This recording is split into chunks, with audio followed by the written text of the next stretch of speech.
오늘의 강의 시작합니다. 안녕하세요, 도노반입니다. 오늘은 배당 네 번째 시간으로 조세채권의 배당에 대해 공부하겠습니다. 조세채권이란 밀린 세금을 의미합니다. 여러분 은행에서 대출 실행할 때 구비 서류 중에 국세 지방세 완납 증명서를 요구하는 이유를 아시나요? 그 이유는 법정기일 때문입니다. 경매 시에도 이 법정기일을 반드시 염두에 두고 입찰하셔야 합니다. 왜 그래야 하는지 강의를 통해 배워보겠습니다. 조세채권은 세금과 관련된 채권이므로 나라 일에 사용되는 돈이므로 우선순위를 주었습니다. 따라서 조세채권은 공과금과 일반 채권보다 우선하여 배당을 받습니다.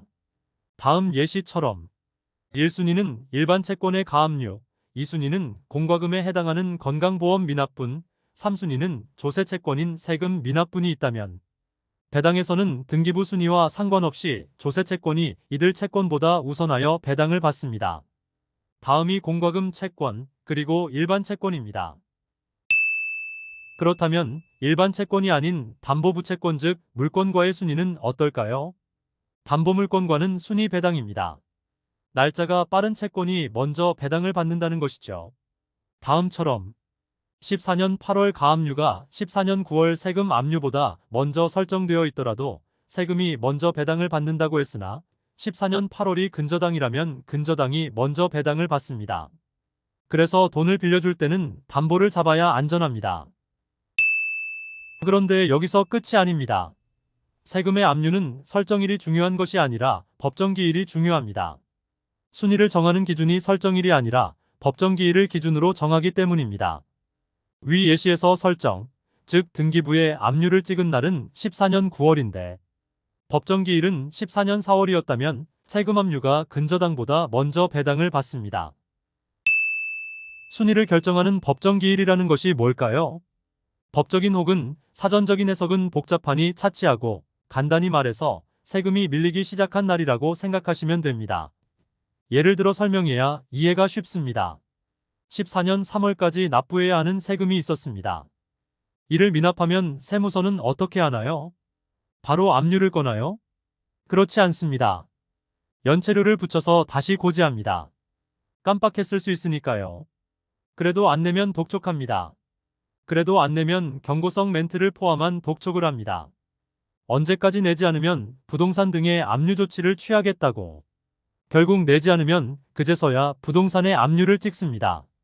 이런 상황에서 체납세금의 배당 순위를 결정하는 날짜는 압류 설정일이 아닌 법정기일 즉 미납이 시작된 날, 즉 14년 3월입니다. 예전에는 은행은 부동산 등기부만 보고 문제가 없다면 대출을 실행해 주었습니다. 그런데 대출 실행 당시 소유자가 세금 체납이 있다면 순위가 은행보다 빠르므로 체납액이 크다면 배당에서 원금 회수를 못할 수도 있습니다. 그래서 은행은 대출 당시 체납세금이 없는지를 확인하기 위해 국세 지방세 완납 증명서를 요구하는 것입니다. 이해되셨나요? 제가 은행이 1순위인 물건은 권리 분석에 큰 문제가 없다고 하는 이유도 은행이 꼼꼼히만 챙겼다면 하자 있는 물건에 대출해주지 않기 때문입니다. 입찰자 입장에서는 은행이 먼저 배당을 받던 세금이 먼저 배당을 받던 무슨 상관이야 라고 생각할 수 있습니다. 맞습니다. 그런데 임차인이 있다면 문제는 달라집니다. 이 문제를 한번 풀어보시기 바랍니다.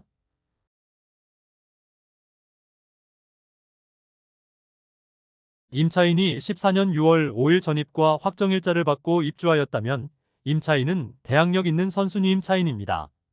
법정기일을 모르는 상황에서의 배당이라면 1순위 임차인이 가장 먼저 6천만 배당받고 2순위 근저당이 4천만 배당받고 종결입니다. 임차인이 전액 배당을 받았기에 인수금도 없습니다. 그러나 조세채권의 법정기일이 임차인보다 빠른 상황이라면 조세채권이 8천만을 먼저 배당받습니다.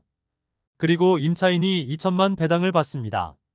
선순위 임차인이므로 미배당금 4천만은 낙찰자 인수입니다. 상황이 확 달라지죠. 그런데 여기가 끝이 아닙니다. 소액임차인 최우선 변제를 확인하셔야 합니다. 소액임차인 최우선 변제는 조세채권보다도 먼저 배당받습니다. 지역이 서울이라면 14년도 최우선 변제는 9,500만에 3,200만이므로 3,200만을 최우선으로 배당받습니다. 그리고 나머지 6,800만은 조세 채권에 배당됩니다. 낙찰자 인수금은 2,800만입니다. 이처럼 배당 결과에 따라 인수금이 달라집니다. 실전 사례를 한번 보겠습니다. 이 사건은 공매 사건이며 공매 사건의 대부분은 조세 채권의 회수가 목적입니다. 권리관계를 보면 선순위임 차인이 있습니다. 주목할 것은 진주세무서의 체납세금입니다. 압류 설정일은 14년 1월로 임차인의 전입보다 늦지만 얼마 차이가 나지 않으므로 법정기일은 이보다 빠를 것임이 분명하므로 혹여 선순위 임차인이 배당을 받지 못한다면 미배당금은 모두 낙찰자가 인수해야 합니다. 참고로 이 사건에서의 또 하나 주의할 점은 근로복지공단의 임금채권입니다. 이전 배당 시간에 배운 임금채권의 최우선 변제에 해당할 가능성이 크므로 이로 인해 임차인의 배당금에도 영향을 미칠 수가 있습니다. 미배당금을 인수해야 하는 선순위 임차인은 모든 경우의 수를 꼼꼼히 체크하여야 합니다.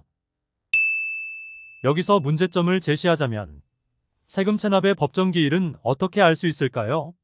세무서의 배당 요구서를 보면 법정기일이 나와 있습니다만 입찰자는 이해관계인이 아니므로 확인이 어렵습니다.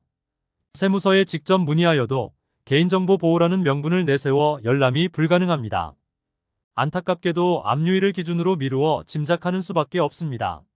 낙찰을 받으시면 반드시 경매 서류 열람을 신청하여 체납세금의 법정기일을 확인하셔야 합니다. 법정기일로 인해 낙찰자에게 인수금액이 발생한다면 이를 원인으로 매각 불허가 신청을 하셔야 합니다. 그럼 대부분 받아들여집니다. 이처럼 낙찰 후 확인하고 요청하면 불허가 해줄 거면 미리 알려주면 안 되냐고 경매인들이 계속 법 개정을 제기해도 아직 변화가 없습니다.